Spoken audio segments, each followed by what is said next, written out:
Rafah in southern Gaza is Tom White, director of UNRWA, the main UN agency in Gaza, or what's left of it. Tom, thank you for being with us. It's about 8:30 in the morning there. So at this hour, any update on negotiations to allow fuel into Gaza, or is the current status unchanged? Delivery of aid simply not possible, at least from Tuesday? Thanks, John. Well, the fuel situation is really dire. Essentially, the whole aid operation here is living off the smell of an oily rag. We announced yesterday that we didn't have fuel for our semi-trailers to collect aid from the border.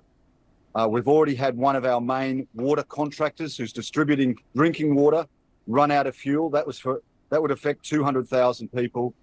And in the next 48 hours, 60 water wells, 2 major desalination plants, hospitals will all shut down. It seems beyond comprehension that as bad as things have been, at the moment and the last couple of weeks in Gaza, what you're talking about is just even worse to come. How does this continue? Well, John, this morning, you might see it, there's been some rain clouds over late last night and some heavy downpours today. So the situation for many people has become more desperate because they're living outdoors now. The south is just overwhelmed with internally displaced people.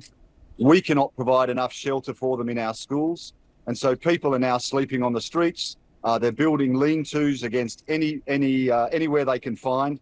So the situation is becoming more desperate. Of course, I'm very concerned that without fuel in the next 48 hours, we won't be able to provide clean drinking water.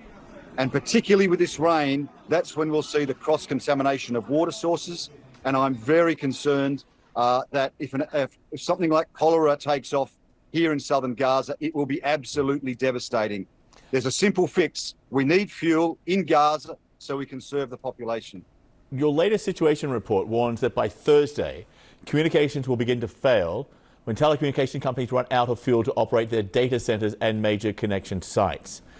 Without communication, will there be any way to know how many are in need, how many are displaced? Is it even possible to assess the full extent of the crisis?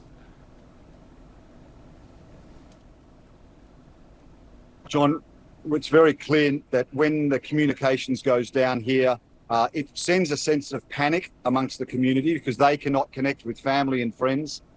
But for us, it makes it near impossible to run the aid operation. So, it's very clear that without fuel for Paltel, there will be no communications network here in southern Gaza.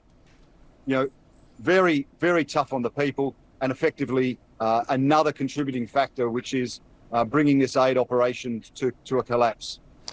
Also, that most recent report says, and you touched on this, almost 1.6 million people have been displaced across Gaza since 7 October. Put that in context. That's about 3/4 of the entire population right now? Correct. Essentially, most of the population, which was more densely populated than the south, have moved to the south. The south is overwhelmed. Everybody is either displaced or they're hosting displaced families. If you're out on the streets these days, people are just trying to survive. Everybody's carrying a yellow water can looking for water. They're queuing for bread. And the big thing now is people are scavenging for whatever wood they can because cooking gas has run out. How safe is it right now in Gaza, not just from the Israeli airstrikes, but I mean within the terms of a functional society? So obviously everybody here, or everybody in the south, fears airstrikes overnight, more big airstrikes into Khan Yunis. So it's very clear nowhere in Gaza is safe. The second thing is, and we've spoken about this before, you're pushing a society to the absolute brink. We're very concerned that, if municipal services stop functioning, the private sector has effectively ceased to operate. We'll see fractures within society. The social fabric will break down. And we know from other parts of the world that then becomes a very dangerous mix. On Monday, UN headquarters in New York and around the world, flags were lowered in honor of more than 100 UN workers killed in Gaza during this conflict. How are you coping with the loss of so many colleagues? How difficult has this been, just to know that so many people you've worked with are no longer there? John, personally, it's very tough. I mean, over the last 2 years, I've made a lot of connections with our staff here, but it is really tough on our staff, their families, in fact, the whole community. The whole community in Gaza is mourning the loss of so many civilians. So, it's exceptionally tough. As the rest of the world at UN officers lowered their flags yesterday, we decided to keep our flag flying.